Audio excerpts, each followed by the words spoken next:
Thunder E here, and in my hands, I've got the Galaxy S21 versus the iPhone 12.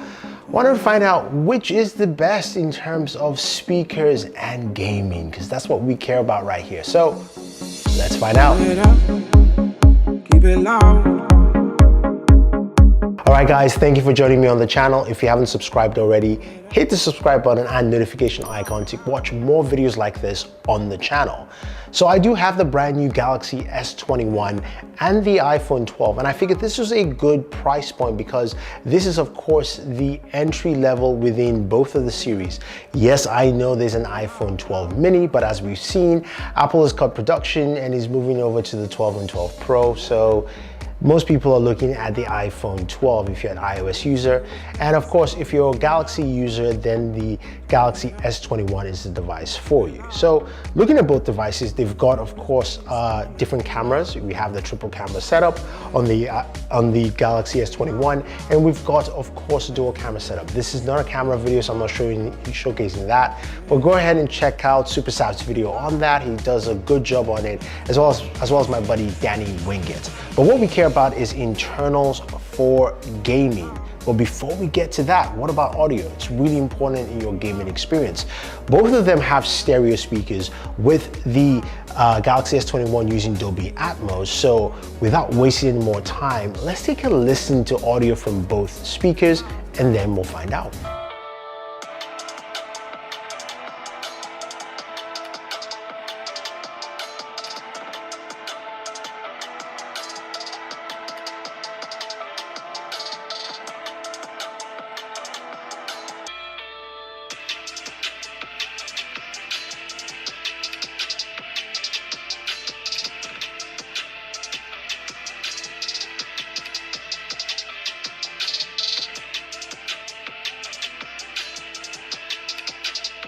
So they both sound good, with the iPhone 12 having more of a bassy sound with the speakers, while the Galaxy S21 sounds a little much louder and more spacious. Now, I think the S21 sounds a bit tinny, especially if you turn off Dolby Atmos, you can hear it more, so you definitely keep it on.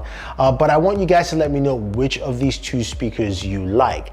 I'm kind of in between both. I prefer the S21 Ultra, honestly, but I would say these two on two different spectrums here. But anyway, let's get into gaming. Now, we do have the Snapdragon 888 on the Galaxy S21 or the Exynos version, but my version here is the Snapdragon version. And we do have the Apple A14 chipset on the iPhone 12. So with the Galaxy S21, it is a 6.2-inch display, 6.1 on the iPhone 12. Now, in terms of refresh rate, you've got an adaptive refresh rate of 120 Hertz. And of course, this is adaptive. If nothing's going on the screen, it drops down. This is using the show refresh rate feature in developer options on Android, which you can use. While here we're using Test UFO, showing us it's just 60 for the iPhone. So as gamers, we want faster refresh rates, and the Galaxy takes the edge right there. Now, what about benchmarks? We'll start with benchmarks because a lot of people like that as opposed to just jumping into gameplay. We'll check out some gameplay sessions as well. So looking at our Geek Benchmark 5 benchmarks for both devices, we can see that the Galaxy S21 comes in a single core at 1076, while the iPhone 12 comes in at 1588. So roughly almost 500 points higher than the Snapdragon 888, while the multi-core on the Galaxy S21 is at 3269. The multi-core on the iPhone 12 is at 4096.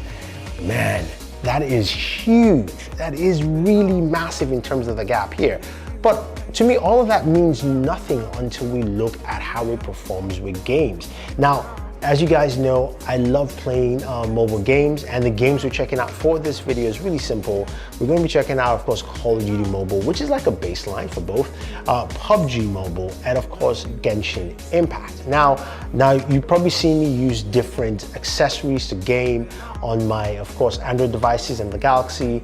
I like to use the Razer Kishi, which is my go-to, but I do have others from GameStar and Flywheel, and I'll have the links for you down below. And for the iPhone, you saw that backbone controller and you're going like, what is that? It's a really cool controller, and I think probably the best controller for the iPhone. But let's take a look at our very first two games and look at what we have in terms of benchmarks. Start off with PUBG Mobile, not Call of Duty Mobile, but PUBG Mobile. With settings here at Ultra HD Ultra for the S21, we got 40 frames per second with 100% FPS stability, while for the iPhone 12, we got 43 frames per second with 99% stability. It's 2 FPS more, doesn't really matter. But looking at the CPU usage, the iPhone is at 53%, GPU is at 32. Now, granted, GPU is not registered on the Galaxy.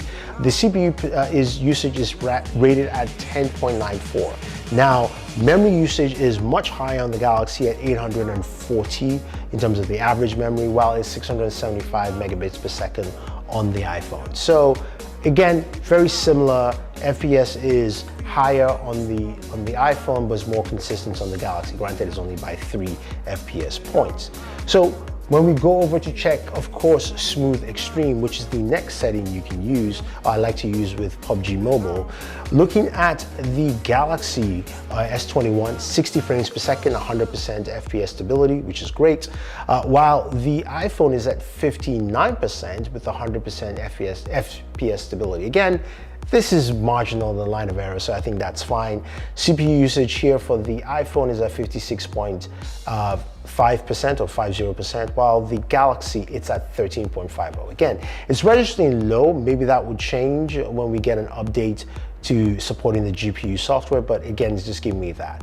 But in terms of memory, we're looking at 863 for the Galaxy, while it's 671 megabits per second for the iPhone. So again, memory usage there is lower. Now, when we move over to Call of Duty Mobile, now, of course, this one we expect it to run well because the game always runs well. I mean, it's COD Mobile, it's not intensive, but it's a good baseline just to check out. 60 FPS, 99% stability for the Galaxy S21 with 1,132 megabytes of memory usage. Again, CPU is at 10.81, so I'll kind of discard that because it's very similar there. Now with the iPhone, looking at 59 frames per second with 100% FPS stability, and the memory usage is 941, so a bit higher here with Call of Duty Mobile as opposed to what we had on PUBG.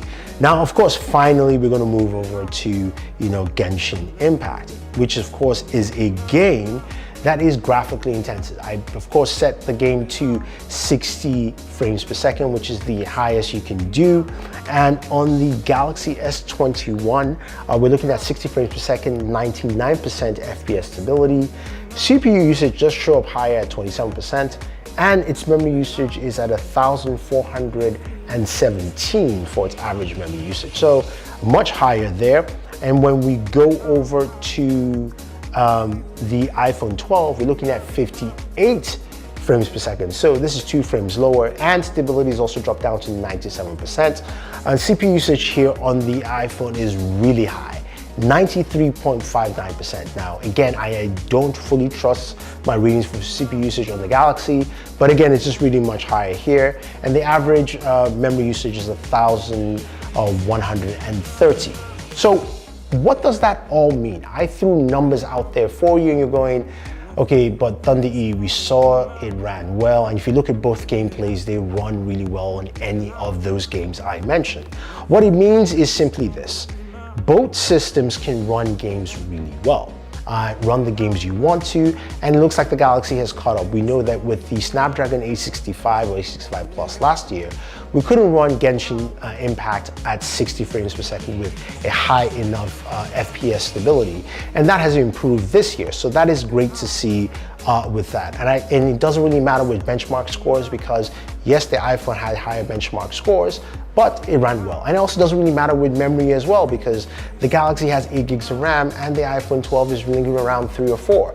And that runs well as well. So it all depends on how things are optimized on the system. Now you're gonna ask me about temperatures. This is where Samsung has caught up with Apple. Now, usually we know there's a lot of thermal cooling on Samsung devices. They haven't mentioned much this year. The iPhone was running at about 103, 104 degrees. The Galaxy was also running at 103 and 104 degrees. So special cooling or not, it doesn't really do anything. I don't know if it has this year, but temperatures, they're running about the same. Now, when it comes to battery life, here is a little bit different. We know the Galaxy S21 has a 4,000 milliamp battery, and the iPhone has a 2,850 milliamp battery. So there is a big difference between batteries, and it shows while gaming. I can definitely attest to you that the iPhone battery drains much faster on the iPhone 12 than it does on the Galaxy S21. So if you want to game for longer periods of time, the S21 is the device for you. Also, if you're using 5G, whether it be gaming or anything else, the iPhone 12 just does not cut it. It drains really fast. And I think this is just because the 5G SoC chipset is not on the same die as, of course, the chip, as opposed to the S21 where everything is all on the same die, so it's a bit more efficient. I think overall though, if you're looking at both of them as devices for gaming, day-to-day use, you'll find that they do both work well. Now, if your worries are battery life, and temperatures, I will still lean over to the Galaxy S21 because you get longer battery life and will perform just as well with all the games you want to. So there it is, guys. Let me know your pick. Is it the Galaxy S21 or the iPhone 12? If you have any questions or any comments, leave them down below. Otherwise, don't forget to like, share, subscribe, and always enjoy your entertainment.